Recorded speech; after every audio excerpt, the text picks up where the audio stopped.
Blast from the grassroots, connecting people and sharing ideas.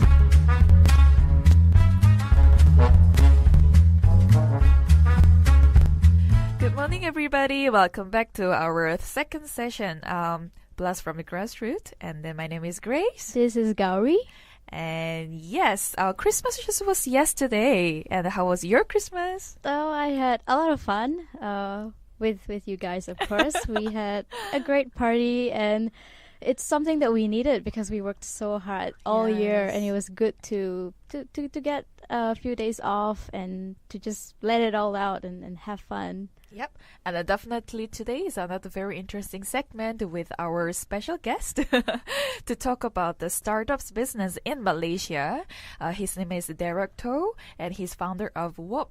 Good morning. Hi, hello guys. How are you? I'm good. How was your Christmas, Derek? Yes, it was excellent. I had a lot of family time. What did you do? I watched the movie, and I don't have a lot of time to go to the movies these days. So it's great to find that. All right. A couple of hours to do stuff. Oh, what movie did you watch? Big Hero. Awesome. You're so nosy, Grace. All right, so let's get back to our topic of today, which is to talk about your company, Derek. So could you give us the background of yourself and your company as well?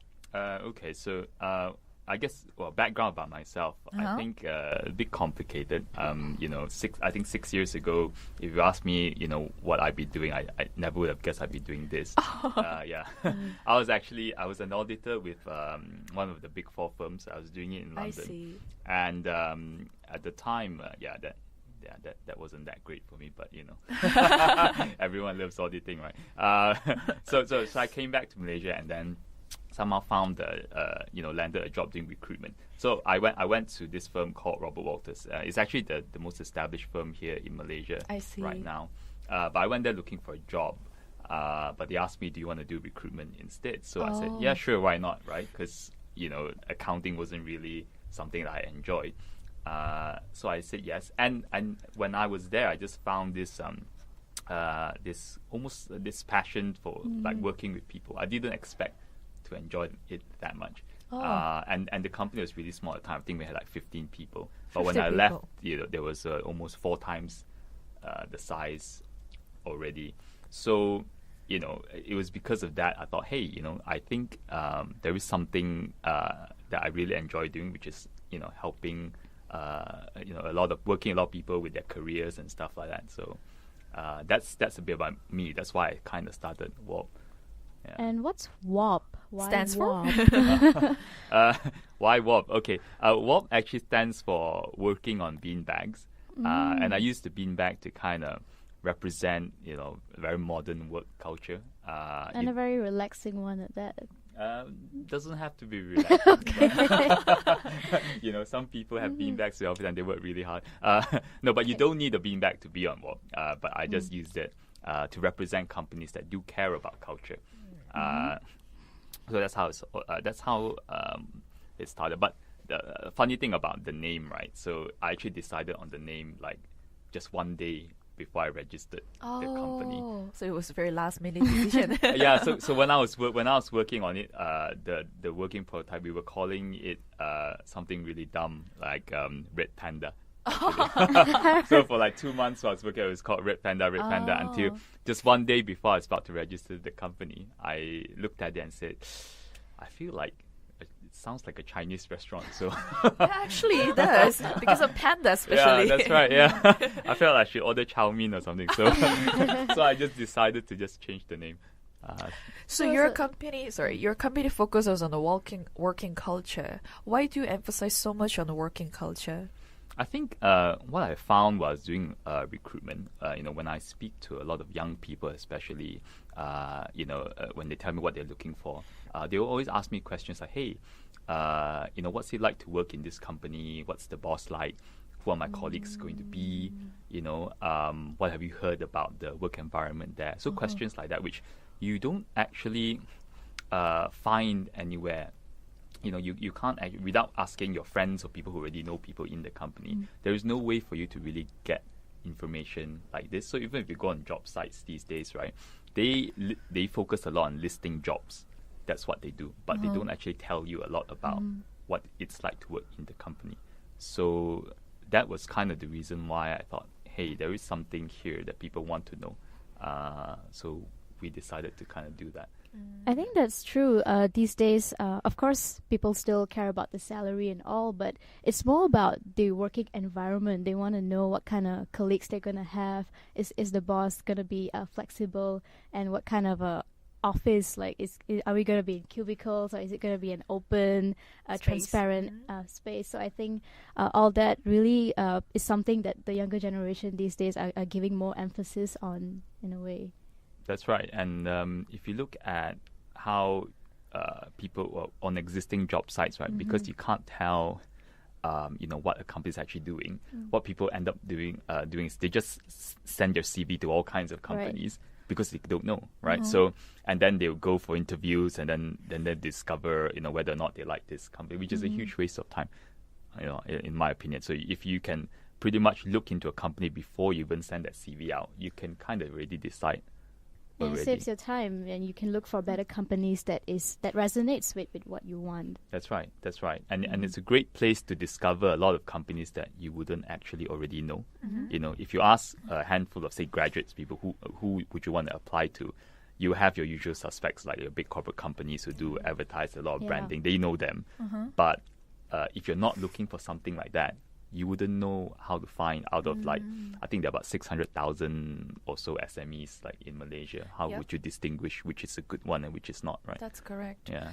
Then definitely your target audience is Gen Y, younger generation. That's right. Then how are the reactions towards your website so far? It's pretty good. I think from when I speak to job seekers or candidates, one interesting comment I heard the other day was, hey, this site actually looks so nice that even if I'm not looking for a job, I would just browse it just for fun. Same, I could just browse it, That's what I'm doing right now. It's very colorful, very interactive, and it's easy to use as well. Yeah. And even the pictures you use, it's very bright. It's very welcoming in that sense. It's not one of those serious sites where it's all about the requirements and That's all. right. It's more engaging. More engaging. Yeah. But it could be very tricky because you are giving information and you have to deliver certain messages from the company to be able to hire people. That means your information needs to match the expectation of the audience, the people who are looking for the job, right? So how has it been so far? Is it like really up to the expectation, or they said, oh, it's actually better than I thought, after I joined the company?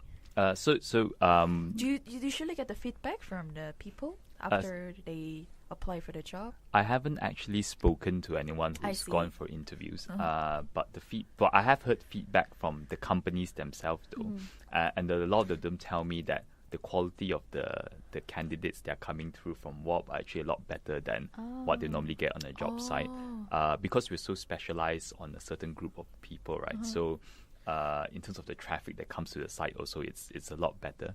Whereas a lot of job sites, when they try to do everything, you've got your admin people there, your senior people there, and it's pretty messy. Yeah, but most companies, I tell them to make sure that they represent themselves correctly. I think that's very, very important. Yes. Because, but the great thing about being on video is that, it's very easy to write something on a piece of paper or on text and say, hey, we are a really cool place to work. But on a video, when people can see who you are, you represent yourself, right? It's not so much about you, right? Yeah. People will say, hey, that's the person that I saw from the video. And it's a first-hand experience as well, because like you said, anyone can write a testimonial. You can probably even fake it yourself. But when it's a video, you actually see that person themselves talking to you, and you get to see it for yourself, how it's really going to be. Yeah, exactly. And also, I'd love to ask you, when you have companies on your website, do you have a certain criteria or requirements from the company, or you just because how do you differentiate whether they have the good working culture or not? Okay, I think firstly, in my opinion, there isn't a good and bad working culture as such. I think there are different work cultures for different people. So, I was recently in Silicon Valley actually, and they were talking about culture quite a lot. Yes. And they compared Google's culture to Yes. Apple's culture. Yes. It's like it's very different in Google and Apple, but both of them actually attract really good people. And it's just that they're attracting the right people who want to go into that kind of I see. environment. But from WOBB's perspective right now, we are just a lot of people are writing in, companies are writing in, so we don't have like a sales team to go reach out to new people. And when they write in or they call us, I just tell them very honestly that hey, you know what this site is about, right? So if you do come on board, you'll be compared to other companies on the site. So that's my way of telling them to think clearly if this is the place for you to be on or not. And I'm sure you've come across a lot of startups businesses in Malaysia. What is your view on the startup ups in Malaysia? Startups. I think you'll find a lot of startups on WOBB, mainly because I think startups they're always going to be your early adopters. They're very innovative companies. They want to try something new. When I show them what WOBB is about, they get they get really excited. Hey, this looks really awesome. I want to be on this site. And they have a lot of the culture that I'm looking for. So that's why you find a lot of them. I think there is a growing community in terms of startups right now.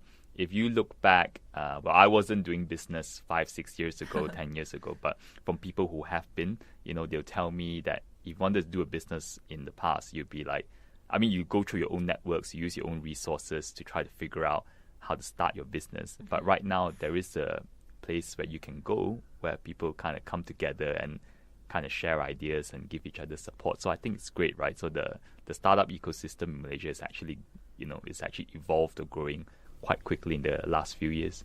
That's very interesting. And then coming back to social, working culture again, you actually mentioned and then highlighted the importance of working culture in one company. But then majority in Malaysia are still the companies are still carrying on with a very conventional and perhaps traditional working culture. Do you plan to promote this kind of working culture to implement all these companies in Malaysia? Do you plan to do that? That's an interesting question. Yeah. So initially, we will be targeting companies who already believe in this. Over time, as WOBB grows, I believe that other companies will start looking at this thing and think, hey, wait a minute, there's something here. We should care about stuff like this. And hopefully they will start adopting or evolving their own work environment, to attract younger people. As a business, we don't currently have like a consulting arm to tell people, how do you want to change? But I have a lot of conversations with a lot of other CEOs and founders just casually. And if they ask me my opinion, I will give them. What are their main concerns when you talk to those CEOs of the company? What is their most things that they worry about regarding the employment or the job culture that they have in the company?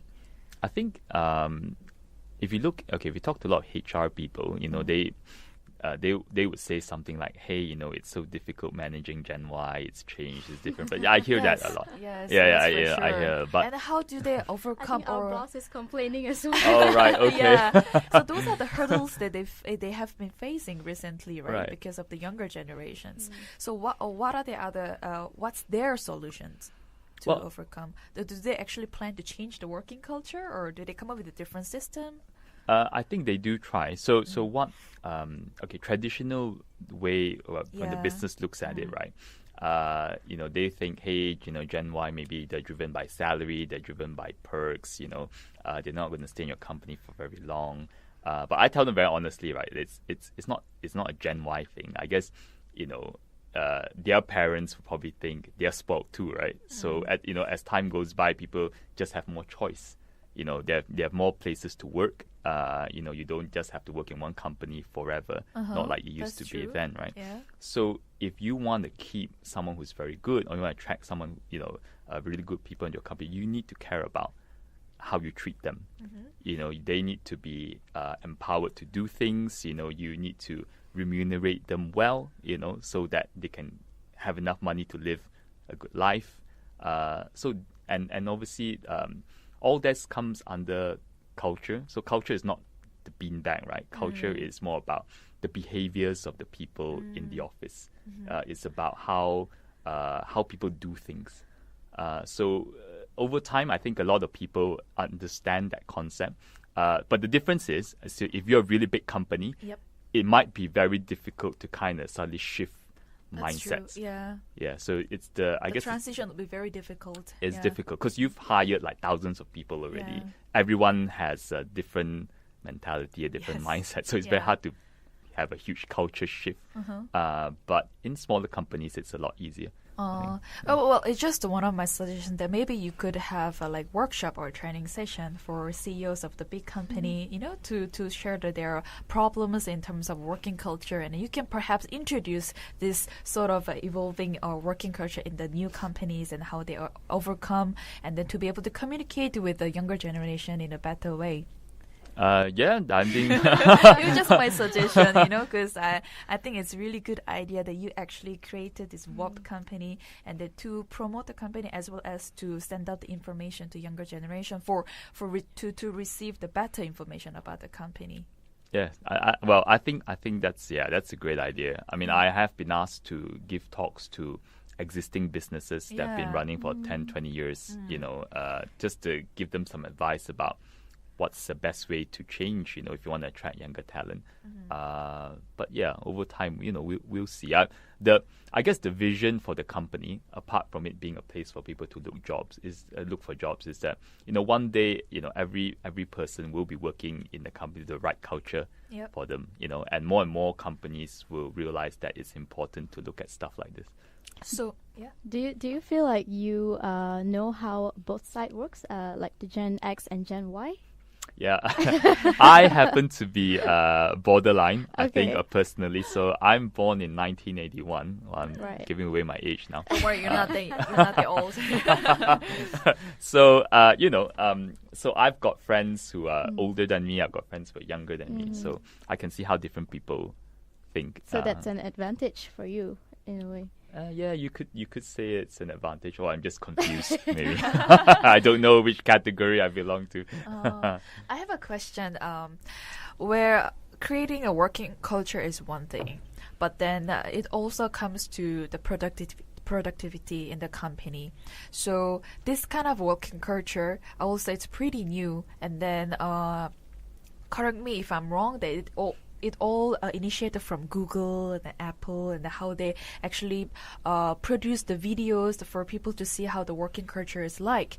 So what's your view on the productivity of the company with this current working culture? Is it like better, or is it like, because I'm pretty worried that it may actually lead people to be more relaxed, or because of the friendly environment, they may think that it's a more easygoing kind of a working culture. That's actually a very good question. I've had people who obviously they have their own businesses, and they ask me, they gave this comment, right, and said, hey, stuff like that's not going to work, because we were, like I said, so we were in San Francisco, Silicon Valley recently, and they've got really nice offices like pool tables and all that, right? And that it's going to be tough to pull this off in Malaysia, because when the boss is not there, everyone's going to play pool, right? So I think that's true if you hire the wrong people, because there are, if you look on WOBB, there are a lot of companies like that in Malaysia. It's just that people don't know about them.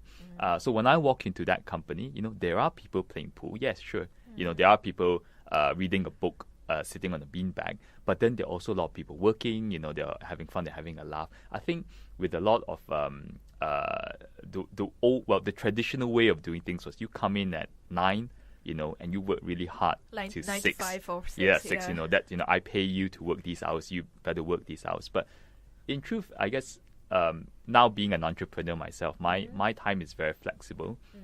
I might work like say 6 hours one day, and I might work 12 hours another day. And I realized that if you want to be productive, it doesn't necessarily mean that you need to be working all Fixed the time. hours. Yeah, especially if you're doing creative work.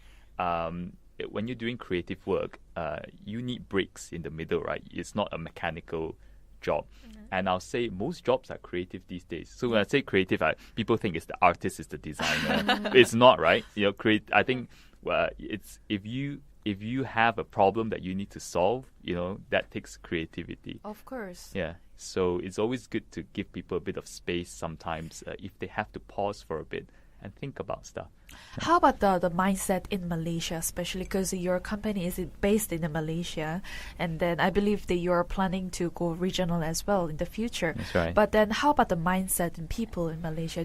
Are they acceptable, or are they welcoming this idea more? I think there is definitely enough people out there. I mean, if you're talking about the job seekers, there are a lot of very good, responsible people. They do a very good job, and they can still work very well in an environment like this. The only time an environment like this would not work is if you hire the wrong people. They go in and they look for any opportunity to kind of.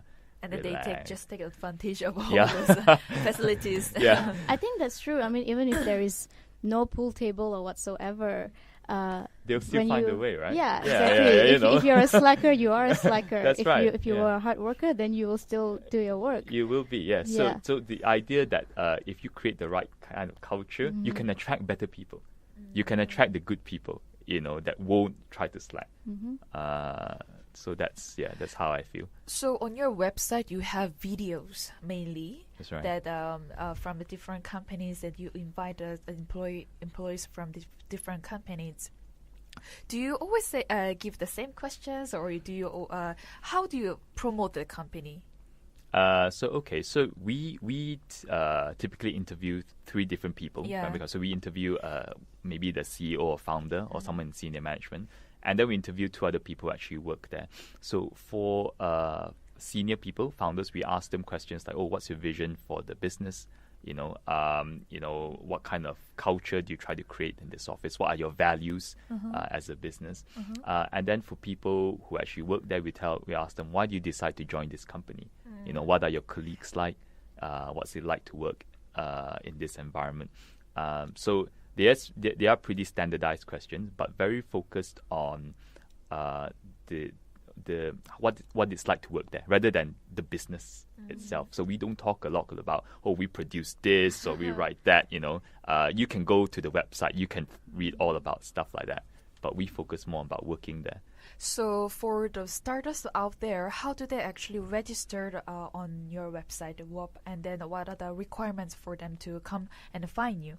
You can get onto wobb.my, so wobb.my. There is a place you can contact us, and once you do contact us, you will get a phone call from someone who will ask you, "Hey, WOBB. who will ask you, are you sure you want to be here?" I scare you away. Because we want to be very clear to people, right, course. that you will be compared to the companies there. Right. Yep. But it's an awesome place to recruit very good people. Yeah. And then how about the subscription, and do you have another feature that you want to tell us about?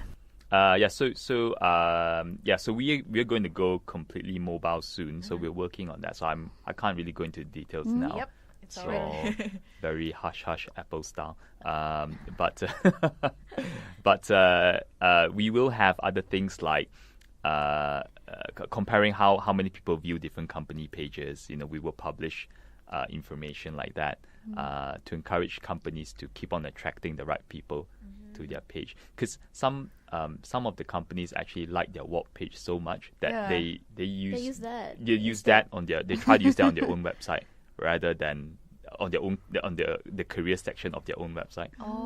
Because it looks so cool, right? And on it is very cool website, in fact, and it's very attractive. Yeah. And I have seen people, when they go on, when they post jobs on Facebook, on like all these forums, instead of posting a job description from another job site, they post their WOBB page there. And that's how we get a lot of traffic to the site as well. But that means you're doing the right thing as well.